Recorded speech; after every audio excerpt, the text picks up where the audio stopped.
Professora Virgínia. Boa tarde a todos, a todas e a todes, né? Estou aqui também acompanhada da presença da minha querida companheira aí de diretoria, professora Sandra Gadelha. Logo no início, o professor Idelbrando colocou que seria Lúcia Helena, mas a gente, acho que houve uma confusão. Na verdade, Lúcia Helena está sendo indicada comigo também para participarmos do GT, né? Que fizemos essa solicitação naquela audiência, né, no dia 21, que para nós é importante estarmos, né, desde o momento da pandemia, em 2020, que nós estamos como representação sindical participando desse espaço, inclusive sugerimos a criação de um GT acadêmico, né, que foi construído e agora ele está sendo, né, redefinido em outras dimensões, até de forma mais ampla, mais democrática, e a gente cumprimenta muito a gestão superior da UES por isso. E agradece a possibilidade de estar aqui, né? Agradecemos aí a autorização para estarmos aqui. Eu trago um livrinho aqui que se chama Flor da Resistência, e eu acho que é o nosso jeito de ser, é um projeto de livro de rua, e eu vou pedir permissão para começar com essa poesia dos nossos poetas cearenses, Alain Mendonça e Ricardo Kelmer, que diz assim: eu sei que somos frágeis como a flor, porém, se a flor resiste a cada inverno, nós não aceitaremos esse inferno e não sucumbiremos ao terror. Uma força que nos une com vigor, nossas armas são lápis e caderno, pois queremos um mundo mais fraterno. Estamos de mãos dadas pelo amor. Vemos armas miradas à cultura, eu diria à educação, pois o plano é levá-la à sepultura e depois lhe prestar a condolência. É tempo, então, das flores serem cactos e sairmos intactos aos impactos, que nós seremos a flor da resistência. E com isso eu venho cumprimentar aqui todos e todas conselheiras e conselheiros do CEP, e já passar para a leitura da carta aberta em defesa do retorno às aulas presenciais em 2022.1 com condições sanitárias, que foi definida, deliberada na nossa última Assembleia Docente, ocorrida no dia 24, agora o último de janeiro. Antes disso, estivemos na audiência com a reitoria, como já expliquei, né, pleiteando essa participação ativa junto ao GT de trabalho, que foi aqui mencionado com a leitura da resolução, e fizemos a indicação dos nossos nomes para estarmos presentes e contribuindo com esse processo.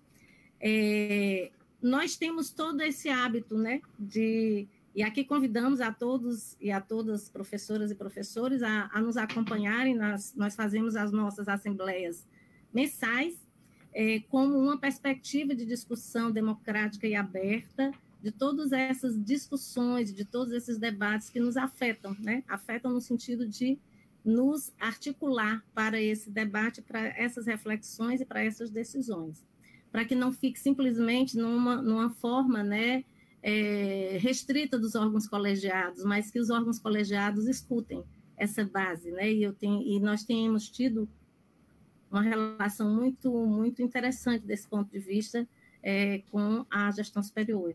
Então, a carta abre dizendo: a Sindiues, uma seção sindical que representa docentes da Universidade Estadual do Ceará, conforme deliberação da Assembleia Docente ocorrida em 24 de janeiro deste ano, vem a público se manifestar em defesa do retorno às aulas presenciais na UES, a partir do semestre 2022.1, previsto para iniciar no dia 7 de março do presente ano. Na mesma oportunidade, apresenta um conjunto de condições sanitárias necessárias para que a nova dinâmica presencial ocorra de forma segura para discentes e servidores e servidoras da instituição nos diferentes campi em que está situada. Vale lembrar que a discussão sobre as condições da universidade para o retorno das atividades presenciais tem sido feita pela base da Sindiues desde o ano passado, tendo a diretoria da entidade promovido 2 ciclos de plenárias online entre julho e agosto de 2021, com docentes e discentes de todos os centros e faculdades da UES existentes no Estado. Tivemos plenárias em todos os campos da UES, plenárias, né, virtuais, e que foi muito significativo para construir o caminho de ainda estarmos, né, num processo de ensino remoto emergencial, que é assim que nós entendemos e temos clareza, que ele é passageiro e deve ser passageiro. Com o atual cenário epidemiológico que difere do anteriormente analisado pelo avanço da aplicação da vacina em adultos e jovens, incluindo professoras e professores, estudantes e técnicas administrativas, o novo desafio da exigência do passaporte de vacinação se soma aos antigos obstáculos para conter a disseminação do vírus.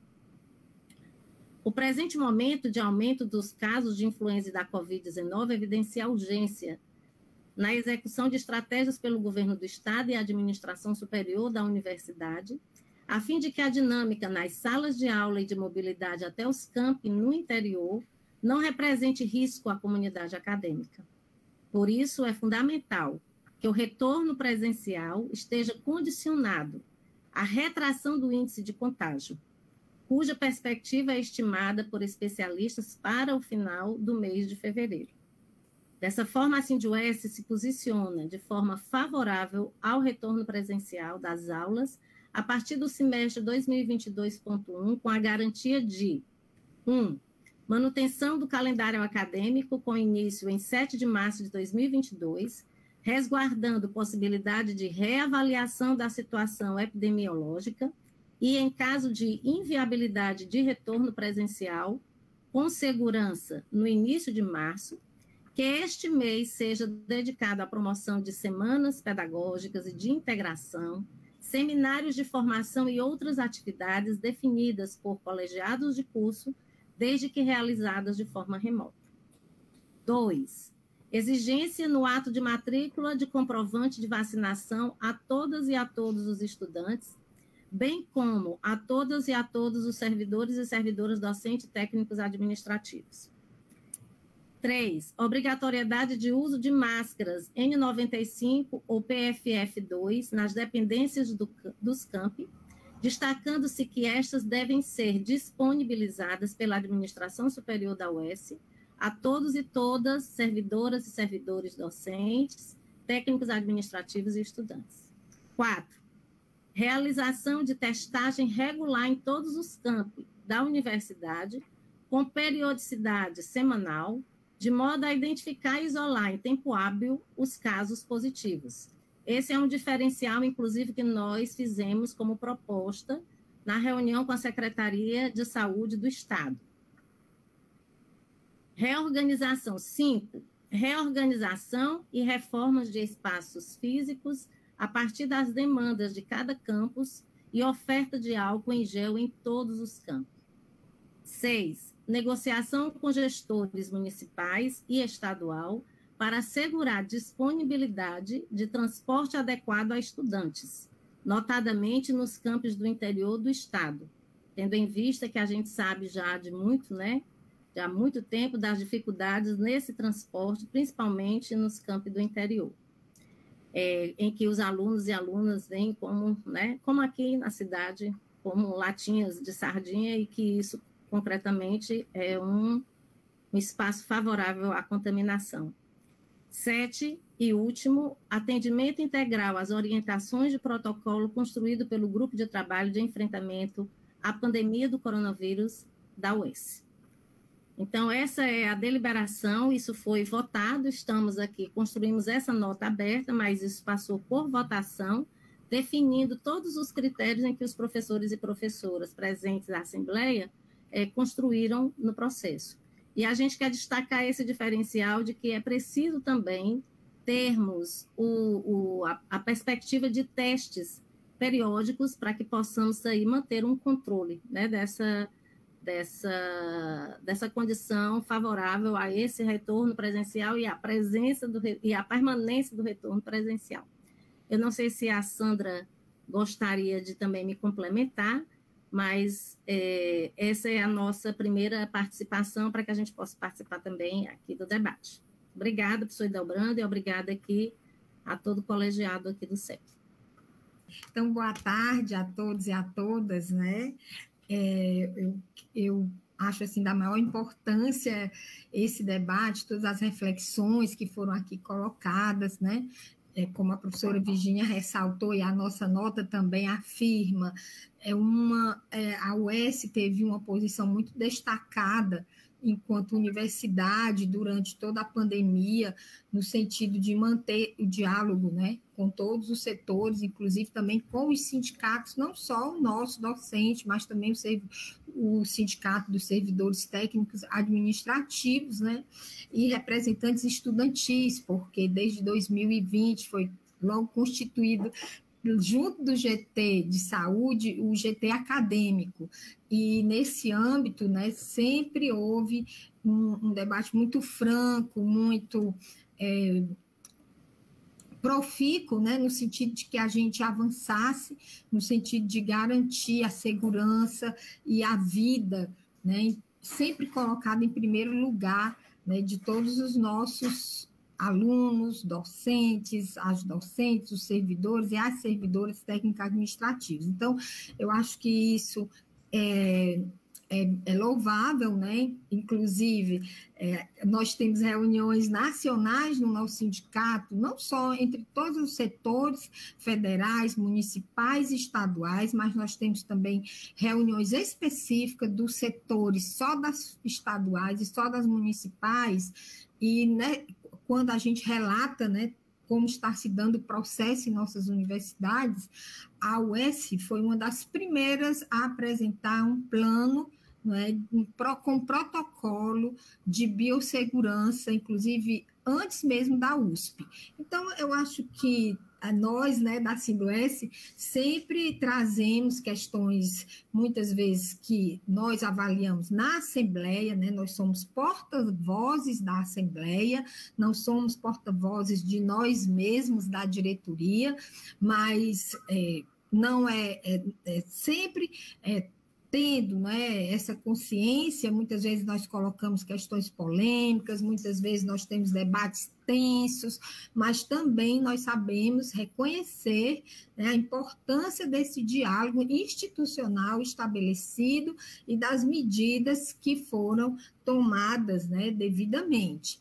Então, destacando inicialmente essa questão, eu acho que nos traz uma certa tranquilidade saber, né, como o professor Idelbrando colocou na audiência no dia 21, e agora o professor Dárcio reiterou, não é, a possibilidade de, num eventual, não é, que nós não queremos isso, mas um eventual não decréscimo do gráfico, né, de contágio e de óbitos também, e esse quadro será repensado para a manutenção do início, né, do início presencial.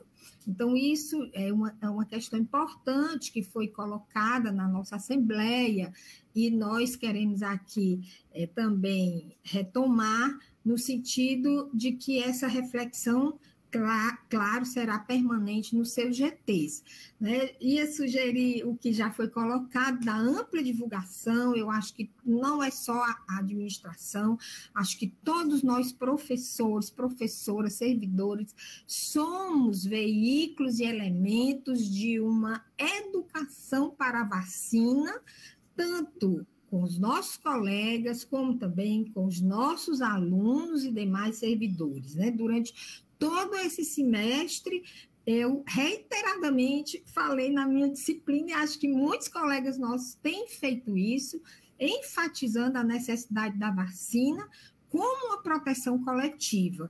E essa foi, inclusive, uma das nossas reivindicações junto ao secretário de Saúde, né, o doutor Marcos Gadelha, que convocou mais de 30 entidades para discutir as medidas, né, de segurança no Estado. Então, foi uma demanda geral, né, quero aqui dizer, inclusive, de sindicato de transporte, sindicato de servidores públicos, né, de outras instituições, todos pedindo a obrigatoriedade do passaporte da vacina para adentrar nas dependências, né, dos órgãos estaduais e secretarias. Também outra questão que assim, nos preocupa é o transporte, como a professora Virgínia falou, nos campos do interior, nós também colocamos isso na reunião com a CESA, né? E eu gostaria, assim, de saber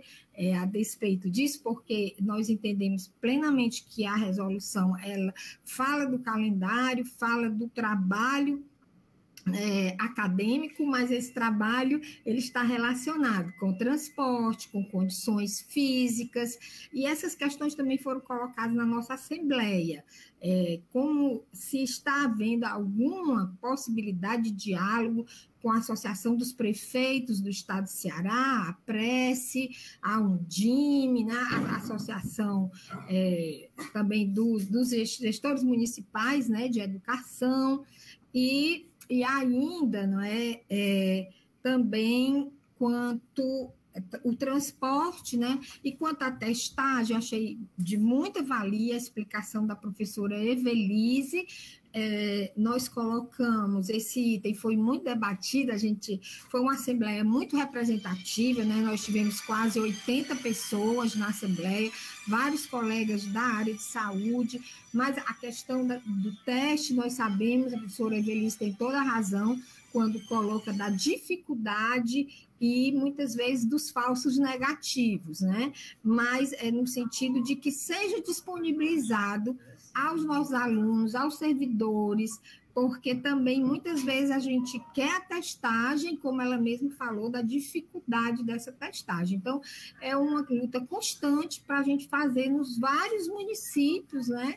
Como aqui foi tão bem agora instalado vários pontos para se testar, né, nessa onda da Ômicron, inclusive nos postos de saúde e na Praça do Ferreira não precisava nem estar apresentando sintomas, né, na Praça do Ferreira, e nem agendamento anterior, né? Então, assim, a gente precisa ter a manutenção desse serviço nos municípios onde nós temos campi.